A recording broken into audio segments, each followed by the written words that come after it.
demonstrate that we are not satisfied with the status quo, voting for the lesser of two evils, and your candidate wins, and you still get evil. If you continue to vote for the Democrats or the Republicans, you are committing political suicide. The only chance we have of saving our constitutional republic is to vote libertarian.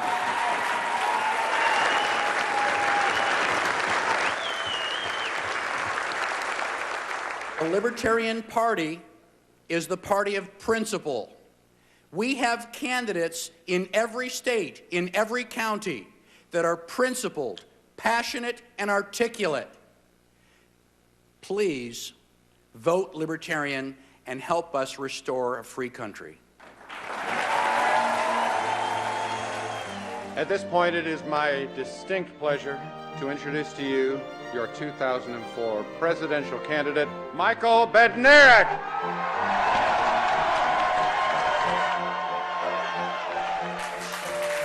Good evening, fellow delegates. Good evening, fellow Americans. I'd like to share a quote from George Washington. Government is not reason. Government is not eloquence. It is force. And like fire, it is a dangerous servant and a fearful master.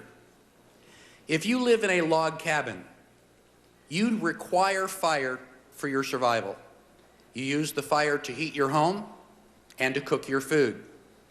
Fire is such a necessary part of your survival that you create a special place for fire.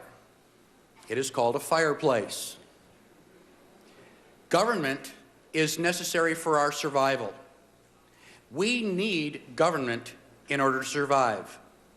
The Founding Fathers created a special place for government. It is called the Constitution.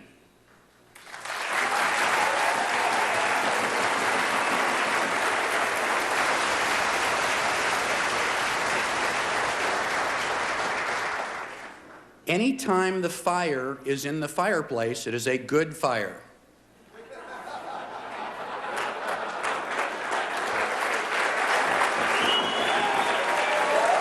Anytime a fire gets outside of the fireplace, it is a bad fire. Conversely, anytime the government stays within the limitations of the Constitution, it is a good government. Anytime the government is outside the Constitution, it is a bad government, and it is time for us to stomp it out. Yeah.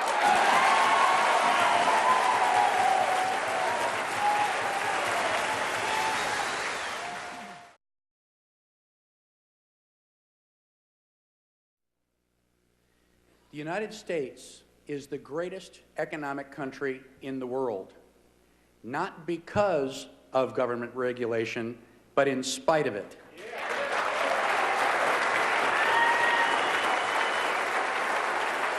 NAFTA and GATT have about as much to do with free trade as the Patriot Act has to do with liberty.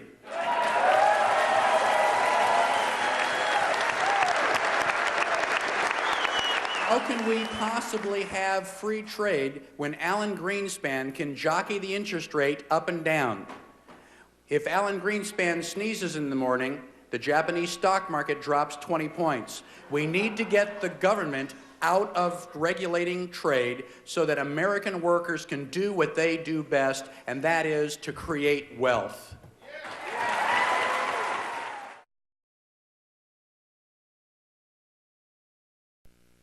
The Declaration of Independence states, all men are created equal. And in 1776, that's exactly what they meant. Women could not vote, women could not own property, and blacks were considered property. After 200 years of enlightenment, we have realized that gender and race are inappropriate distinctions for determining who has individual rights.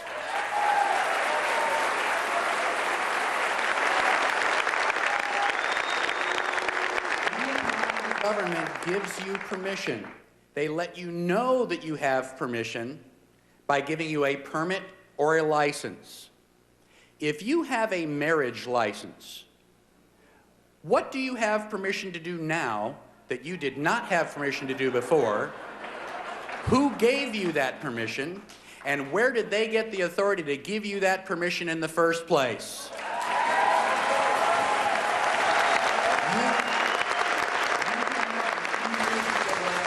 Live with anyone you want. It is not the government's priority to set those standards.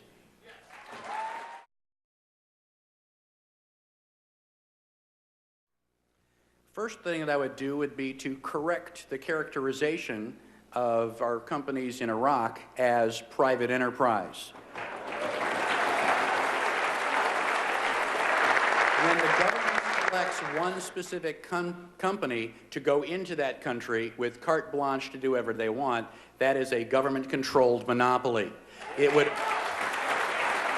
only be free market if there were other companies there to offer competitive services and competitive prices to keep the services down, and also to allow the Iraqis to choose which of those companies is providing the service. None of those conditions exist, so it is not a free market system in Iraq.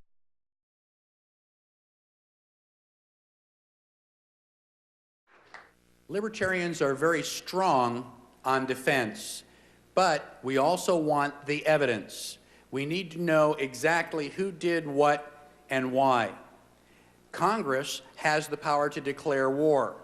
They also have the power to issue letters of marque and reprisal. Instead of sending 100,000 troops overseas, we could probably send a smaller group of U.S. Navy SEALs or Army Rangers and get the people who actually did this. But we need to have the evidence. Congress does not have the authority to grant the president carte blanche to go off and do whatever he chooses to do.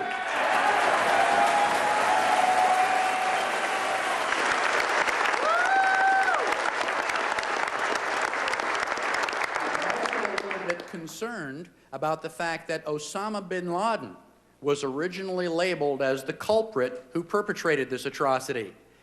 How have we gone from Osama bin Laden to Saddam Hussein? Where is the logic that allowed us to switch from Afghanistan to Iraq?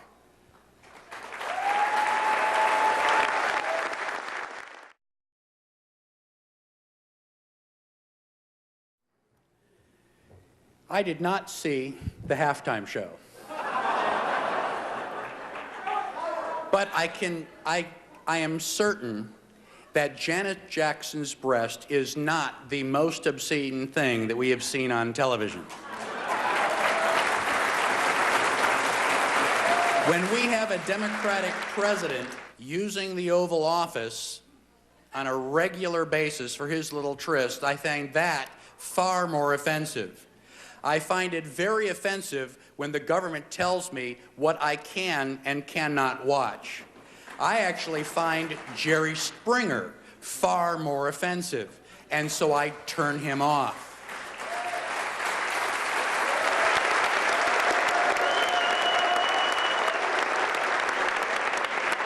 The American people should decide what is or is not obscene, and they will make that decision by watching or not watching reality TV. Censor yourself.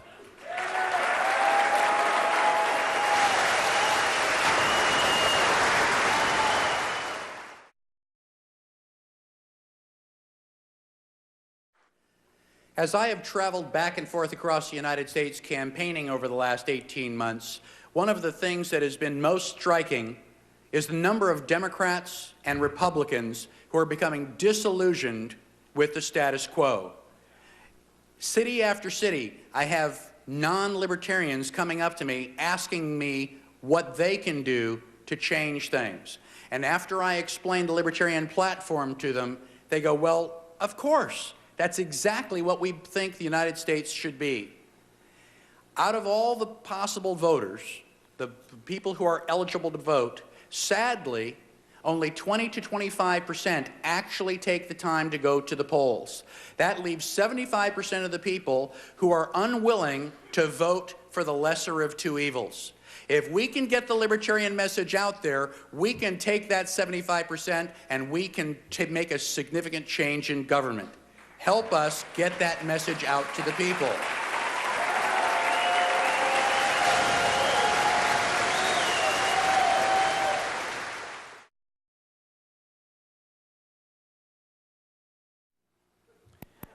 Imagine, people are not volunteering to go to foreign countries and die the way they used to.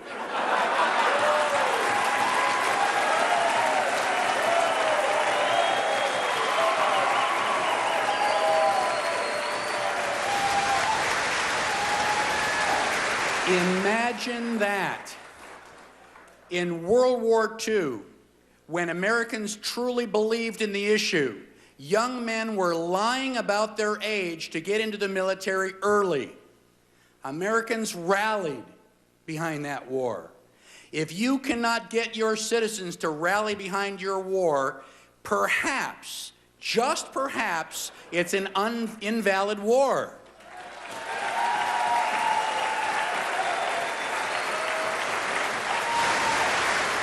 The United States has far more military than any other country in the world.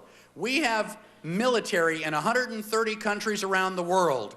Instead of doing international offense, perhaps we can bring those soldiers home for Christmas and Thanksgiving and limit them to doing national defense.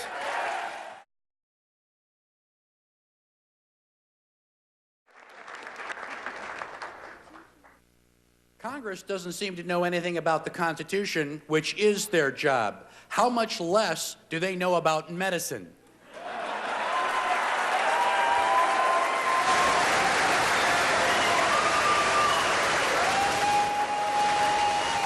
Government regulation drives up the cost of producing these drugs. It costs $1 billion to get a drug from the table, the science table, out to the marketplace. You, the consumers, are ultimately going to pay that price.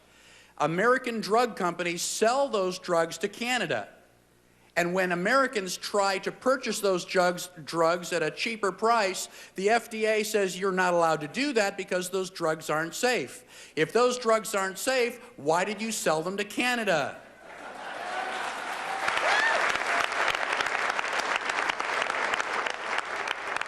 Anytime the government does anything, it drives up the cost and it doesn't work. Get the government out of medicine.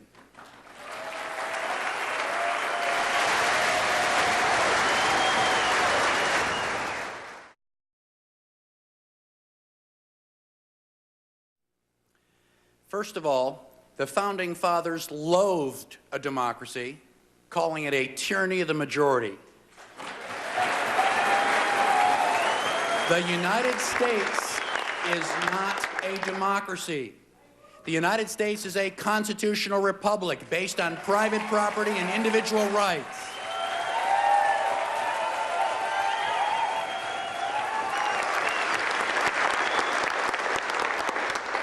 In the 1860s, we passed the 13th Amendment, which presumably eliminated slavery, and it took well over 100 years to erase the racial hatred between the whites and the blacks. How do the American government think that they can go into another country and override thousands of years of culture?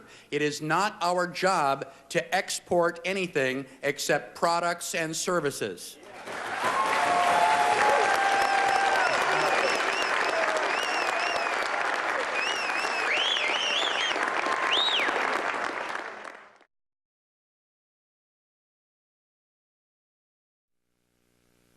Our Founding Fathers were very wise. George Washington's farewell address, he encouraged us to establish economic ties with all countries and establish entangling alliances with none.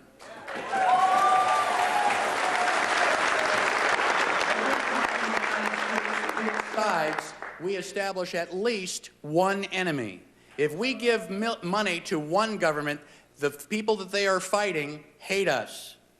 Occasionally, the government, in its very finite wisdom, chooses to fund both sides of the encounter, apparently believing that by giving both sides money that both sides will love us. Apparently it never occurs to Congress that if we give money to both sides will hate us for funding their enemy.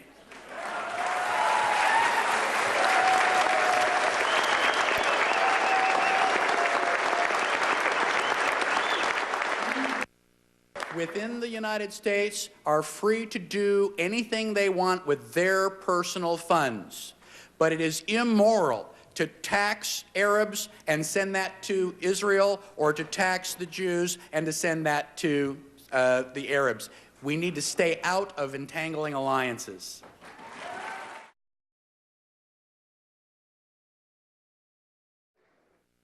I am flattered that so many delegates here at the convention consider me a constitutional expert. Allow me to impress you with my economic wisdom.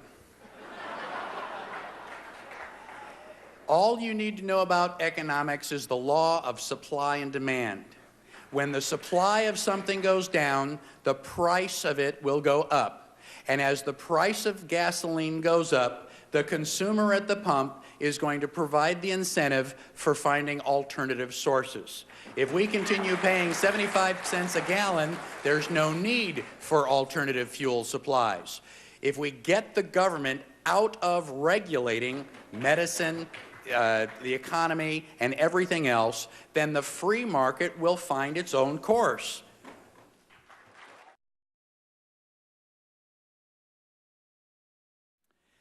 Again, the free market is probably the best way to handle any problem.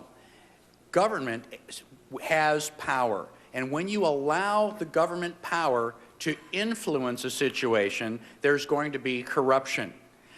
If we have scientists who are out there doing studies on global warming and we get that information to the general public, once again, the free market will allow us to control the situation.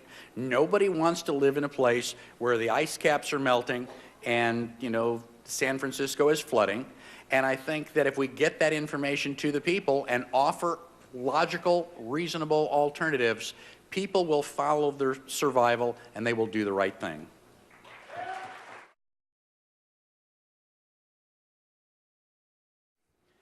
The Libertarian Party would, first of all, eliminate the IRS, giving everybody in the United States a 35% pay increase immediately instead of a $300 rebate of your own money.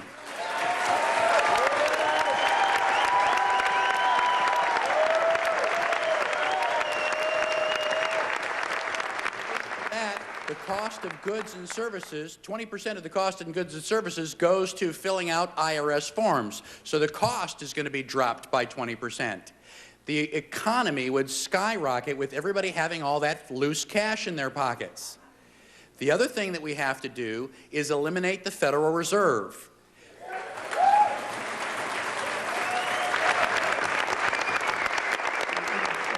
1876 and 1860, we had zero inflation, and the American economy was stable and strong. We established the Federal Reserve in 1913. They have been printing fiat paper money ever since, making your money worthless. We got to get back to a commodity-based currency so that we can essentially have a stable economy.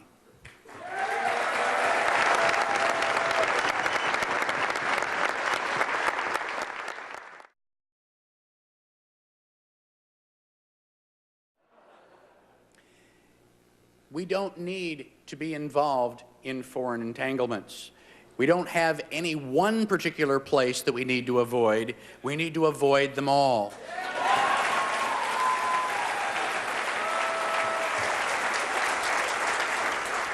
Bring our troops home so they can be home for the holidays, and we don't have to have nearly as many USO shows. Thank you.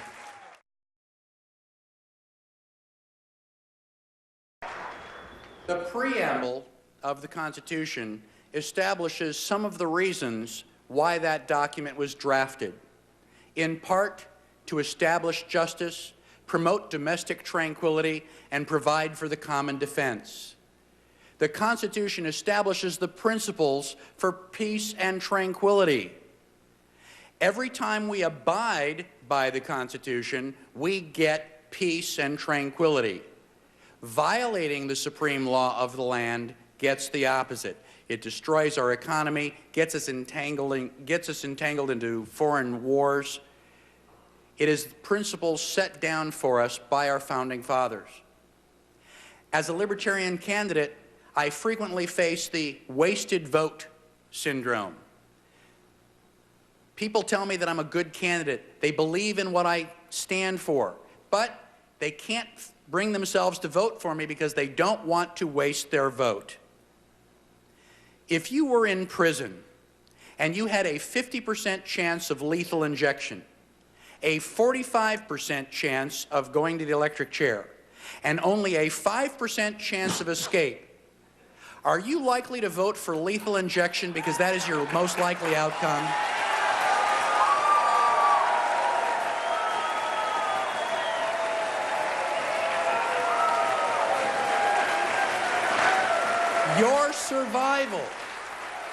Your survival depends on voting for escape, even if that's only a 5% chance.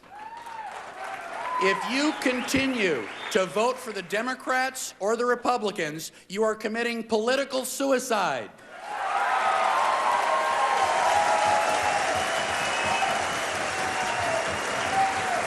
The only chance we have of saving our constitutional republic is to vote libertarian, even if that's only a 5% probability of getting into office.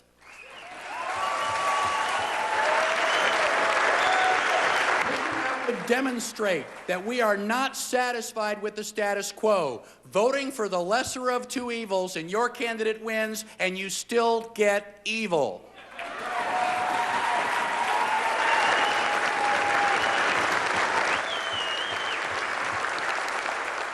The Libertarian Party is the party of principle. We have candidates in every state, in every county, that are principled, passionate, and articulate. Please vote Libertarian and help us restore a free country.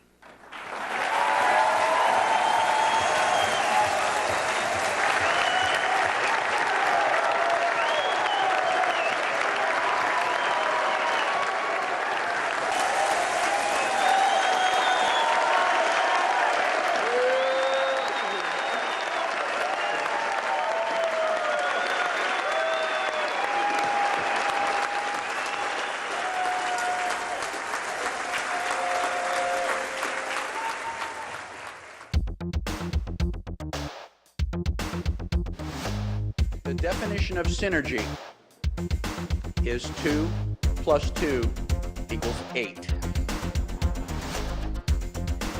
What we have in 2004 is a unique opportunity to change the world.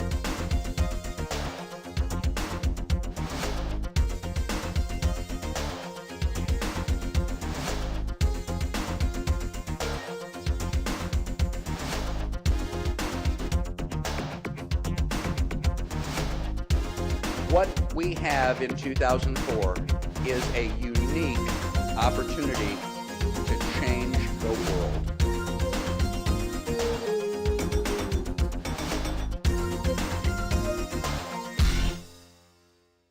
I couldn't quite hear that name, the telephone number, and the website address. Could you possibly repeat that? Oh, I would be most happy.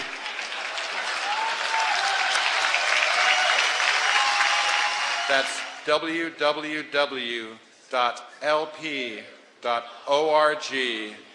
or 1-800-ELECT-US.